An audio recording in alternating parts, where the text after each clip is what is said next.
सबको जय यीशु की अनुग्रहकालीन अनुग्रह वाणी सुनने के लिए मैं आप सभी लोगों का हार्दिक स्वागत करता हूं। आज मार्च की 26 तारीख है, बृहस्पतिवार का दिन है और आज के दिन में मनन चिंतन करने के लिए हम सबों को विषय दिया है संत योहन के द्वारा रचित सुसमाचार अध्याय 8 पद संख्या 51 से 59 तक। इस प्रसंग में मुख्य रूप से प्रभु अपने वचनों पर चलने वालों के लिए कहता है कि वे कभी नहीं मरेंगे बल्कि जीवित रहेंगे, क्योंकि वचन जीवंत है, सशक्त है, दुधारी तलवार से तेज है।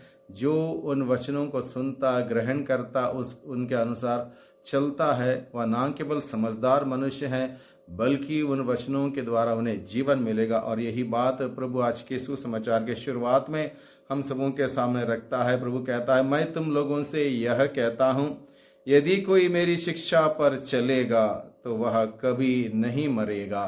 यदि कोई मेरी शिक्षा पर चलेगा तो वह कभी नहीं मरेगा। यानी कि प्रभु ये कहना चाहते हैं कि उनका वचन आत्मा और जीवन है। उनका वचन आत्मा और जीवन है।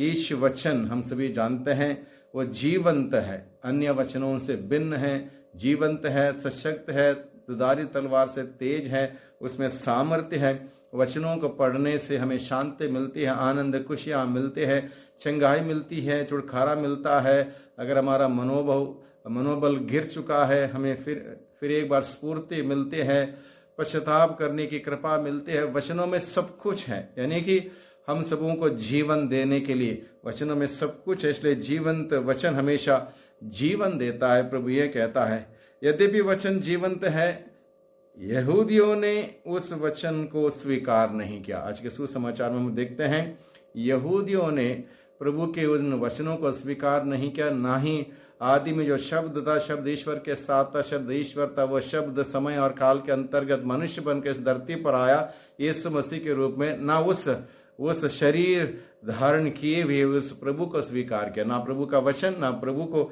यहूदियों ने स्वीकार किया। यहूदियों ने कहा, अब हमें पक्का विश्वास हो गया कि तुमको अवधूत लगा। यानी कि यहूदी प्रभु यीशु मसीह को कहीं से भी नहीं मानते थे, ना ही मानना चाहते थे, ना सच्चाई जानना चाहते थे, ना स्वीकार करना चाहते थे। इसलिए प्रभु क्या कहता है, प्रभु यीशु को समझने के लिए, जानने के लिए हमें प्रभु के वचनों को सुनना, पढ़ना, ग्रहण करना बहुत ही जरूरी है। संत जेरोम यही कहता है, वचन के प्रति अज्ञानता यह दर्शाता है कि हम यीशु को ही नहीं जानते। यही बात यहूदियों के साथ होती है। उन्होंने वचन सुना नहीं, प्रभु की बात सुनी नहीं, इसलिए प्रभु को जान नहीं पाए, क्योंकि वे प्रभु यीशु को समझना ही नहीं चाहते थे, इसलिए विश्वास नहीं कर पाए। इसलिए प्रभु यीशु पर विश्वास नहीं कर पाए। जब वे किसी के प्रति गलत धारणा रखते हैं और विशेष रूप से प्रभु के प्रति, तो उस सच्चाई से दूर रह गए। यहूदी लोग उस सच्चाई से दूर रह गए जो कि हकीकत में प्रभु यीशु मसीह ही ईश्वर के परम पावन पुत्र, मानव जाति के उद्धार के लिए इस धरती पर आया। इस बात को यहूदी कहीं से भी ना जानना चाहते थे, ना समझना चाहते थे, इसलिए वो सच्चाई से वंचित रहे। अगर सच्चाई को जानते, सत्य उन्हें आजाद कर देता और प्रभु में विश्वास करते। आज के परिवेश में भी कहीं लोग सच्चाई से दूर हैं, क्योंकि वे सच्चाई ना ही सुनना चाहते हैं, ना सच्चाई का जीवन जीना चाहते हैं, ना सच्चाई को अपनाना चाहते हैं।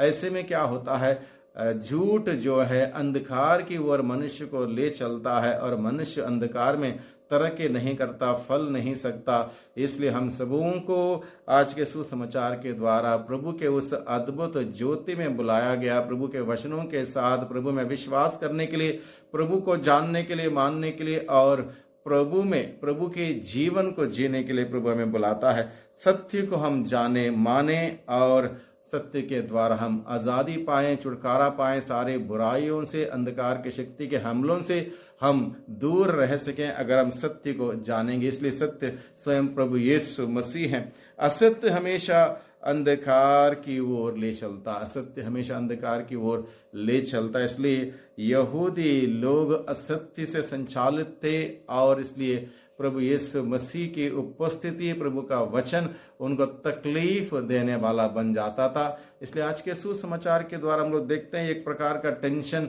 यहूदी और प्रभु यीशु के बीच में, एक प्रकार का टेंशन, क्योंकि यहूदी लोग अपने मन को बंद कर रखे थे, दिल को बंद कर रखे थे, दिल को कठोर बना के रखे थे। इसलिए कठोर हृदय के वजह से वो प्रभु को ना ही जाने, ना ही माने, ना ही विश्वास के, ना ही प्रभु के द्वारा कोई उन्हें बेनिफिट मिला, क्योंकि उन्होंने अपने दिल का दरवाजा प्रभु के लिए, ईश्वर के लिए हमेशा बंद रखा। आज के दिन में प्रभु हम सबों को यह संदेश देता है, हम अपने दिल के द्वार को खोलें, विश्वास को जगाएं, प्रभु का वचन सुने, उसके अनुसार चलें, उसके अनुसार जिएं, ताकि प्रभु के वचन के द्वारा, जिस प्रकार से प्रभु कहता है, जो यदि कोई मेरी शिक्षा पर चलेगा तो वह कभी नहीं मरेगा। यानी कि हम सबों को आध्यात्मिक जीवन देने वाला वचन, हम सबों को स्वर्ग की ओर ले चलने वाला वह जीवंत वचन हम सुने, ग्रहण करें, उसके अनुसार चलें।